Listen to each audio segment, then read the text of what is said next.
Baru-baru ini dunia maya digemparkan oleh berita terjadinya kekerasan yang dilakukan seorang istri kepada suaminya. Ada kabar beredar istri tersebut melakukan kekerasan karena mengalami baby blues.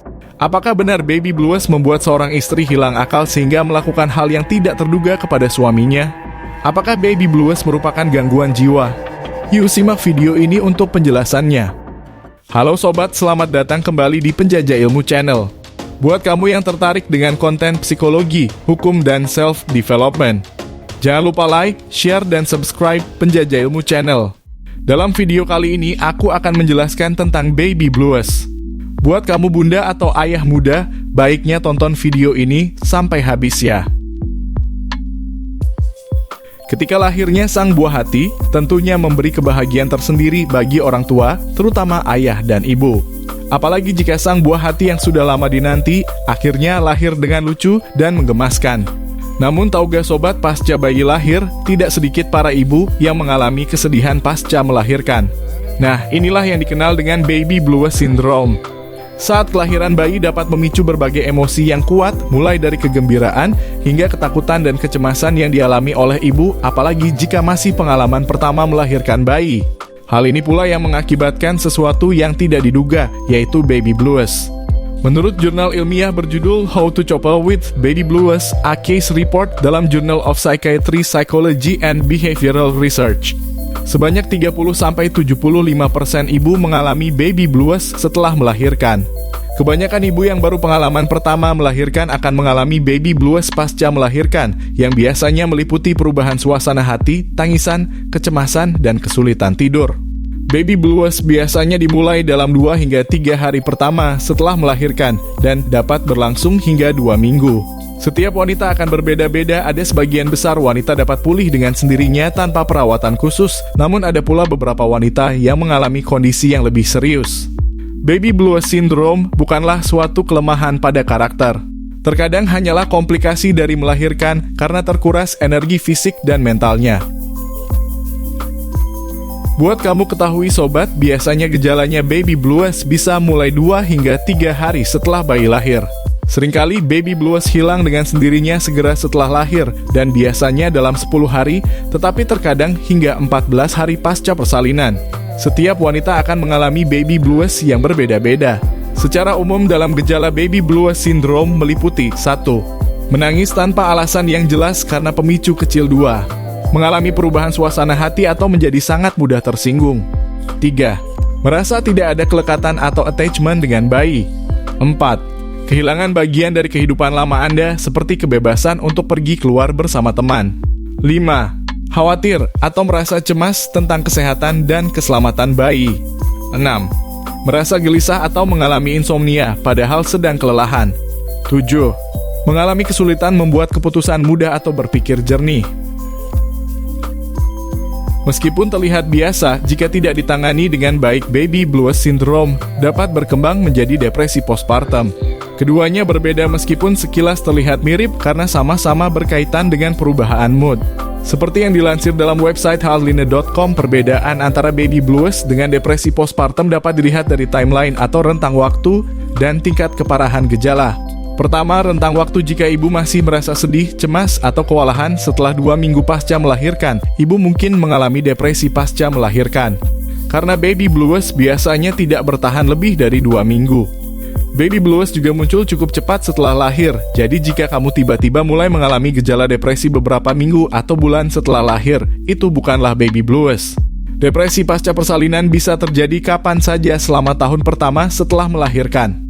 Kedua, tingkat keparahan biasanya baby blues akan membuat kamu merasa sedih dan tidak enak badan, namun hal ini tidak akan terlalu memengaruhi kualitas hidup kamu.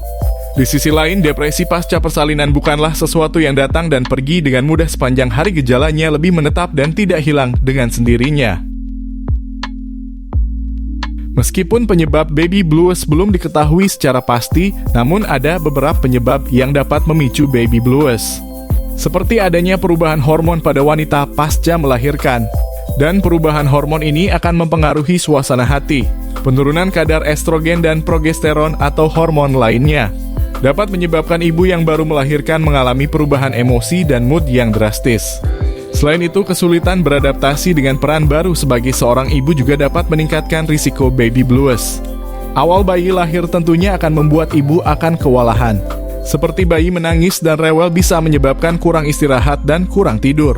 Hal ini pula bisa memicu gejala sindrom baby blues ini, seperti perasaan sedih dan mudah tersinggung. Lantas, gimana ya mengatasi baby blues syndrome? Berikut beberapa cara mengatasi baby blues, khususnya untuk ibu baru pertama melahirkan. Pertama, perhatikan nutrisi tubuhmu. Ini sangat simpel dan efektif, namun sering terabaikan. Ketika bayi lahir akan membuat kedua orang tua sangat sibuk untuk mempersiapkan kehadiran sang buah hati. Baik persiapan biaya, tempat, pakaian, perlengkapan, dan kesiapan fisik untuk menjaga bayi. Tanpa disadari, ketika memasuki fase ini, ibu seringkali mengabaikan kesehatannya sendiri, termasuk asupan gizi untuknya. Nah, buat ibu dan ayah haruslah menyadari pentingnya pemberian nutrisi untuk sang ibu yang berupa makanan bergizi. Dengan terpenuhi nutrisi ibu akan membuat ibu mampu mengurusi dan merawat sang bayi yang baru lahir dengan baik. Kedua, meminta bantuan orang lain. Saat wanita baru pertama melahirkan bayi, pastinya akan kerepotan dengan diri sendiri dan bayinya. Hal ini wajar karena lahirnya sang buah hati akan mengubah kebiasaan sang ibu, seperti berubahnya jam tidur, pola makan, dan lainnya. Dalam masa awal-awal pasca melahirkan, usahakan ibu tetap fokus mengurusi bayi dan mintalah tolong kepada orang lain untuk membereskan sebagian keperluan ibu, seperti memasak, mencuci pakaian kotor, termasuk mengganti popok bayi. Pekan pertama dan kedua pasca melahirkan sudah pasti sangat melelahkan bagi sang ibu. Jadi buat suami maupun orang terdekat haruslah mengerti kondisi ini, supaya ibu merasa disupport secara mental dan fisiknya. Hal ini akan mempercepat kepulihan dari lelah psikis pasca melahirkan. Ketiga, bergabung dengan komunitas. Perasaan lelah akan diperparah dengan rasa kesepian, seakan-akan di dunia hanya kita yang mengalaminya. Begitu juga dengan ibu pasca melahirkan, akan merasakan kebahagiaan sekaligus membuat bingung dengan peran barunya. Termasuk rasa lelah psikis akan memperburuk jika tidak dalam kondisi yang tepat. Misalnya minimnya dukungan dari orang terdekat, yang akhirnya bisa menimbulkan baby blues. Maka dari itu, sebaiknya ibu yang memiliki pengalaman baru melahirkan, bergabunglah dengan komunitas. Bisa secara online, maupun dengan teman yang juga merupakan ibu. Dari sini akan saling berbagi pengalaman dan juga akan diberikan saran dan saling memberi dukungan. Sehingga ibu akan dapat berbagi cerita dan tentunya akan mengurangi beban mental dan tekanan emosional pasca melahirkan. Keempat, luangkan waktu untuk diri sendiri atau me time. Rasa bosan aku muncul ketika melakukan aktivitas yang rutin secara terus-menerus. Saat pikiran dan perasaan terasa penat, luangkan waktu untuk diri sendiri.